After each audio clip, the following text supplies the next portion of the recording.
The Tale of Two Bad Mice by Beatrix Potter. Once upon a time there was a very beautiful doll's house.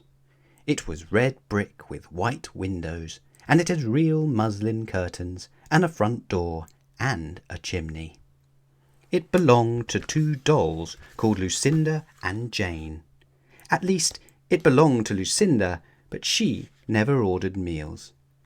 Jane was the cook, but she never did any cooking, because the dinner had always been bought ready-made in a box full of shavings.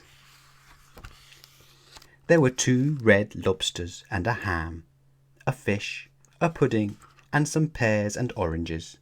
They would not come off the plates, but they were extremely beautiful. One morning, Lucinda and Jane had gone out for a drive in the doll's perambulator. There was no one in the nursery, and it was very quiet. Presently, there was a little scuffling, scratching noise in a corner near the fireplace, where there was a hole under the skirting board. Tom Thumb put out his head for a moment, and then popped it in again. Tom Thumb was a mouse. A minute afterwards, Hunca Munca, his wife, put her head out too, and when she saw there was no one in the nursery, she ventured out on the oilcloth under the coal box. The doll's house stood at the other side of the fireplace. Tom Thumb and Hunca Munca went cautiously across the hearthrug. They pushed the front door. It was not fast. Tom Thumb and Hunca Munca went upstairs and peeped into the dining room. Then they squeaked with joy. Such a lovely dinner was laid out upon the table. There were tin spoons and lead knives and forks and 2 dolly chairs, all so convenient. Tom Thumb set to work at once to carve the ham. It was beautiful, shiny yellow streaked with red. The knife crumpled up and hurt him. He put his finger in his mouth. "It's not boiled enough. It is hard. You have to try, Hunca Munca." Hunca Munca stood up in her chair and chopped at the ham with another lead knife. "It's as hard as the hams at the cheesemonger's," said Hunca Munca. The ham broke off the plate with a jerk and rolled under the table. "Let it alone," said Tom Thumb. "Give me some fish, Hunca Munca." Hunca Munca tried every tin spoon in turn. The fish was glued to the dish. Then Tom Thumb lost his temper. He put the ham in the middle of the floor and hit it with the tongs and with the shovel. Bang, bang, smash, smash.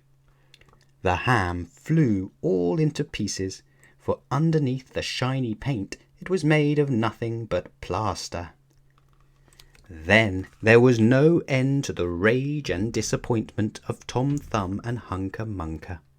They broke up the pudding, the lobsters, the pears, and the oranges. As the fish would not come off the plate, they put it into the red-hot crinkly paper fire in the kitchen, but it would not burn either. Tom Thumb went up the kitchen chimney and looked out at the top. There was no soot. While Tom Thumb was up the chimney, Hunca Munca had another disappointment.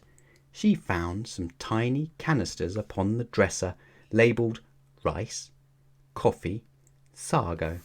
But when she turned them upside down, there was nothing inside except red and blue beads.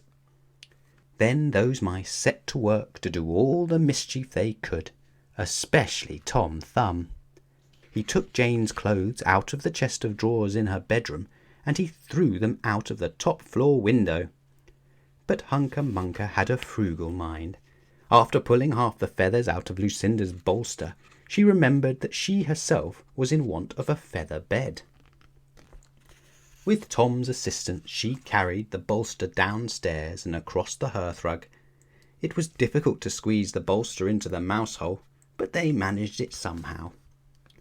Then Hunca Munca went back and fetched a chair, a bookcase, a bird cage, and several small odds and ends. The bookcase and the bird cage refused to go into the mouse hole.